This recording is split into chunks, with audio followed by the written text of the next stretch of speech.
Hello, my name is Paul Barnett, the host of the Great Coaches podcast. I have interviewed more than 200 of the world's great sports coaches, men and women from Africa, Europe, North America, Asia Pacific, and other places as well, who have won Olympic gold medals and championships on the national and international stage. And the insights they have shared with me form a valuable insight database that we can all learn from. Today, I'm going to pull together some clips from that database to illustrate the way that they go about crafting their learning and development plan. In 1963, on the day that John F. Kennedy was assassinated, the president was due to give a speech. And in that speech was the line, "Leadership and learning are indispensable to each other."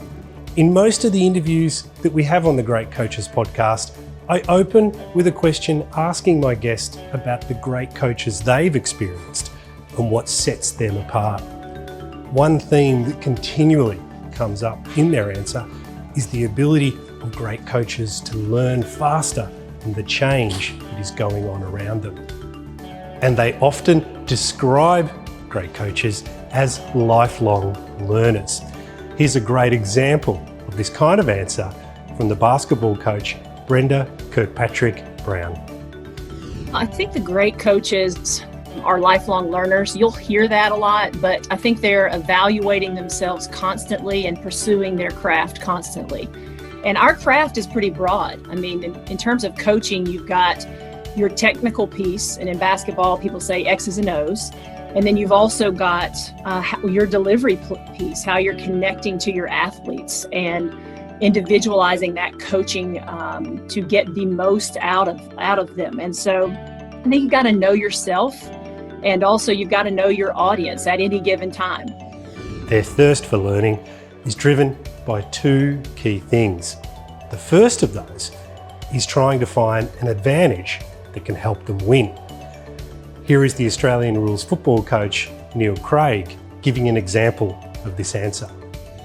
Your best coaches, though, are not risk adverse. They're not cowboys, but they understand that if you don't take risks, like you end up being an imitator. So you imitate people all the time. Whereas your best coaches want to be innovators. There's something special about being the first to do things. Paul, I reckon that's great. Keeps you ahead of the curve, because by the time someone imitates what you're doing, like you're doing the next thing on top of it, you've improved it. That's one of the characteristics of your absolute best coach. And the second reason they focus on learning is so that they can role model the type of behaviour they want to see from their own team when it comes to their development. Here is the basketball coach, Joanne McCauley, giving an example of this. If you're not evolving, then you're not getting better. And then you're not doing the very thing you ask your student athletes to do. So you've got to be consistent. One thing about coaching, it's very authentic, and kids have a way of seeing through when things are not authentic or driven by a different motivation. So, with their learning and development being so important, how do they go about it?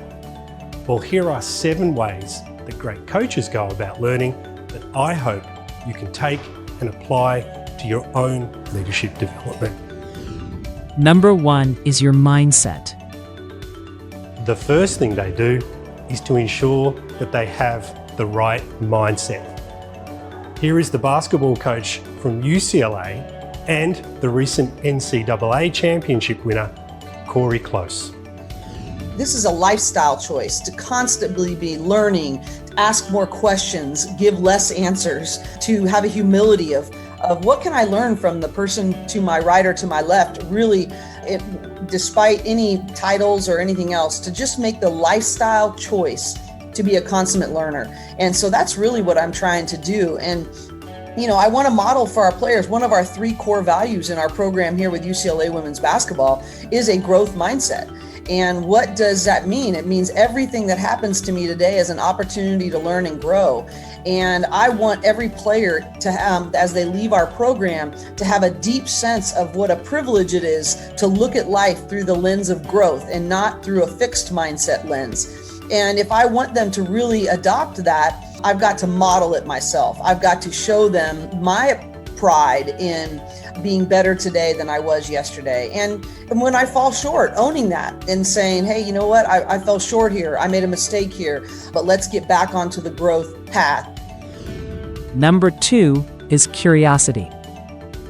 Many of the great coaches talk about curiosity and how it propels them to learn quickly and broadly in order to find an edge. A great example of the power of curiosity in their own development and their own leadership comes from the English field hockey coach, Danny Carey. I feel they have the real courage of their own convictions and they hold their position strongly, but also possibly with an element of curiosity for other views. So that ability to hold true to what they believe while still having an element of curiosity about how might I do this better, I think is sort of a common theme in the coaches I've sort of have looked up to and have worked with. And as part of that, I think they play to their strengths. What you see is what you get. I don't think there's any great bravado about the really top coaches. They are congruent with themselves, and I think over time that's something you can maintain. You're not trying to be somebody you're not. The power of curiosity was also something that the Australian cricket coach Justin Langer talked to us about. I would not be here talking to you today without incredible mentors in my life. And if I could give people one bit of advice at any age, have a curious mind and search for mentors. And a lot of people, the mistake they make is they think they already know it all and they don't ask questions. And I've said this for many, many years. I hope in the last day of my coaching career, I still consider myself as a novice coach. In other words, I hope I'm still learning. Number 3 is to take action. The third thing that great coaches do is to take action and then learn from it. Here is the American swimming coach, Bob Bowman. I think in general, people at the top of their professions are not afraid to try something because that's a chance. It's a huge opportunity. I don't see it as a risk. I see it as an opportunity. You're either going to have a great success or you're going to learn a lot so that next time you can have a great success. Learning to take action, learn from it, and then move on is a cycle that many coaches talk about. However, in order to do this, you must first be comfortable with the fact that you're going to fail, and that failure will propel your learning. Here is the netball coach, Helene Wilson, talking about this. As human beings as well, action learning, I'm a great advocate for the action learning cycle. So you have to do something first, and you have to reflect on it. You have to figure out, what worked, what didn't, what did I notice? And then you need to just tweak it a bit and go back out and give it another try. But within that action learning cycle, you also have to make sure you're getting quality feedback. And the quality feedback comes from the critical conversations that you have with the people around you. And critical conversations have robustness to them. They're not just telling you what you want to hear. They don't always sound nice or feel good.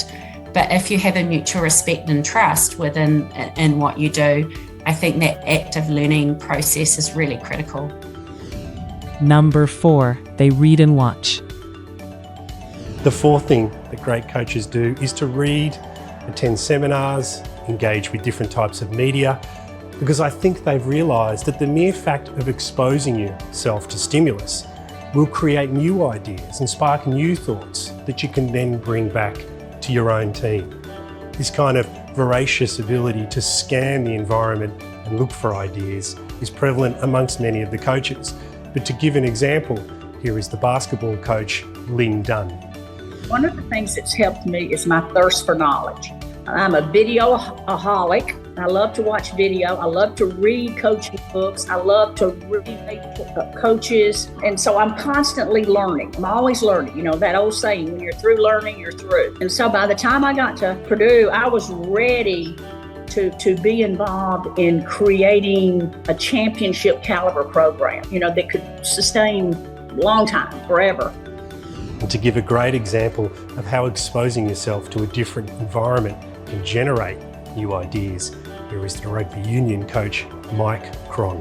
Our job as a coach, or if you are a boss, is to teach your athlete or employee how they can be better. Now, in my sport, it's generally how they can better, like how they use their body. That's the best bang for the buck I can get because it's a very physical sport.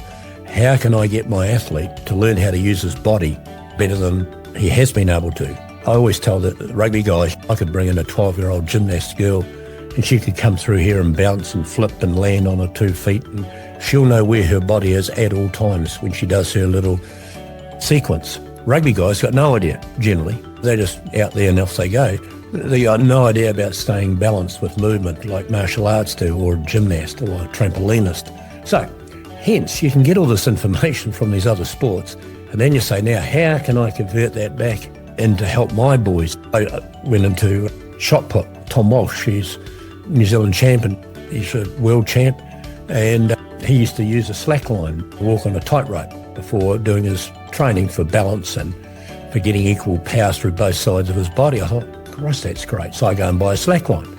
So I take it to the All Blacks. So we use a slack line. Because you want them to be balanced, that's just a word. Then how do you do it? So you learn that just from shot putting. Who the hell would have thought? Number 5, they surround themselves with people who will teach them. When you reach a senior position in any organisation, there is a danger that you can stop learning and rely on the knowledge that got you into that position in the first place. But what great coaches do is surround themselves with people who are going to challenge them and help them learn. And I think it's a great example of the old adage that you are a representation of the people you choose to surround yourself with. To give an example of this type of thinking, here is the volleyball coach, Doug Beal. The great coaches are eager to learn. They aren't just lifelong learners. I think that's an easy answer. They're eager to learn. They reach out to peers and other people that they find information about or that somebody introduces them to. And they have developed a network that is important to them as people.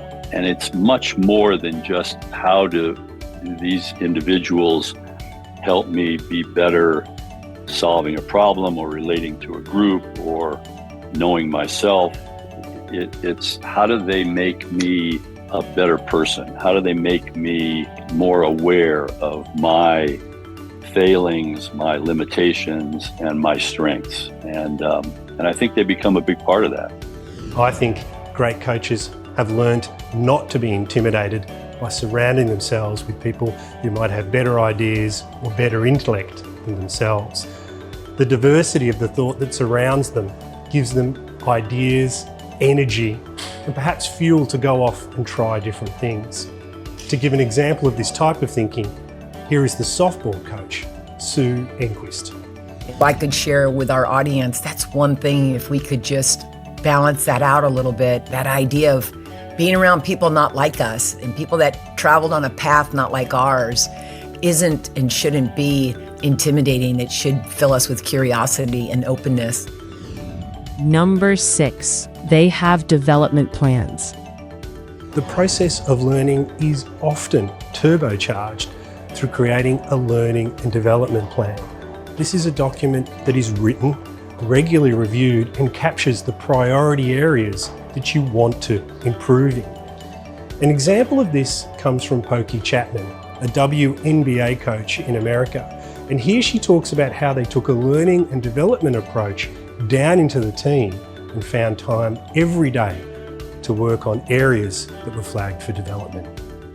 There's a commitment to the individual development of every person / player / staff in your organization. And what happens, we have these pockets of commitment to player development.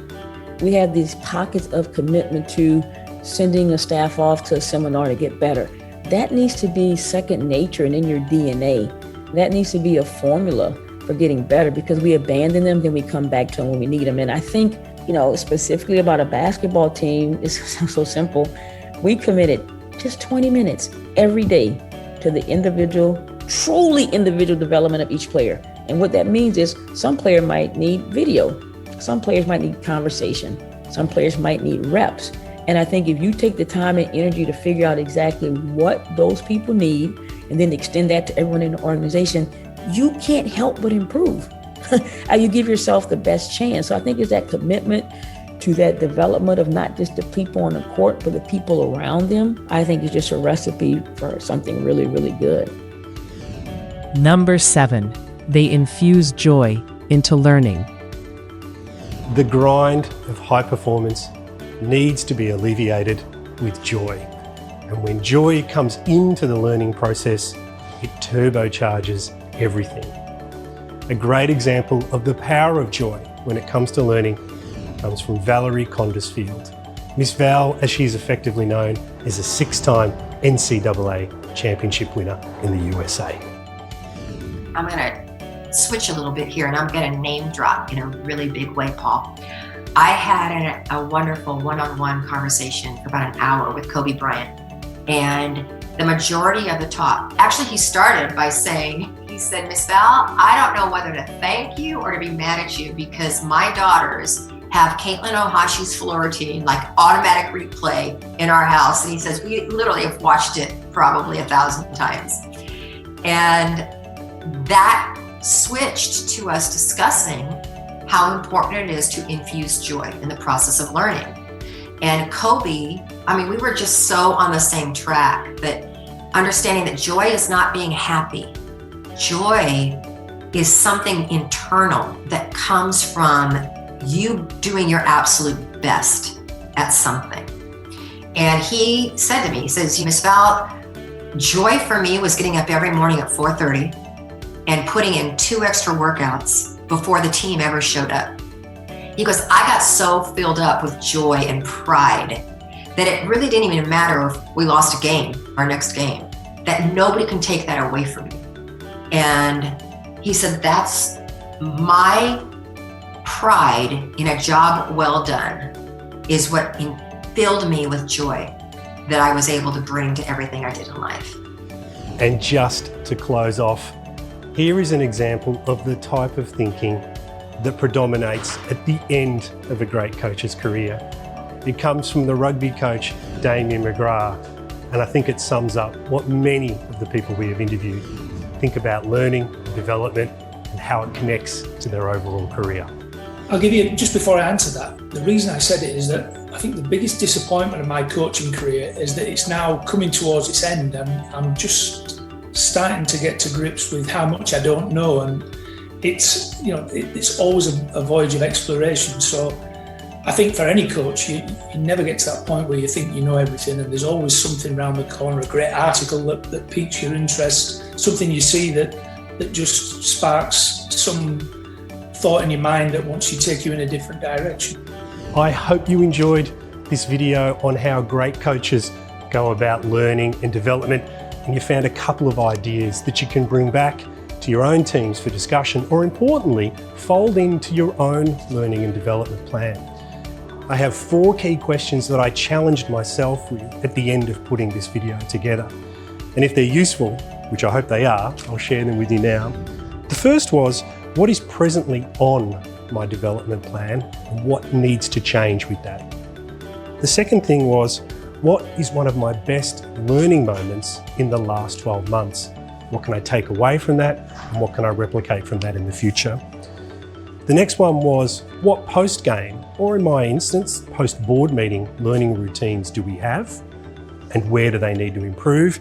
And then lastly, what methods does the organisation I'm leading have in place to capture learning, reflect on it, and then importantly, act? If you like those questions and you like this material, please head over to our website, thegreatcoachespodcast.com. There is loads of material to help you develop your team or yourself as a leader. All of it's free, it's useful, you can download it and share it with the people in your network.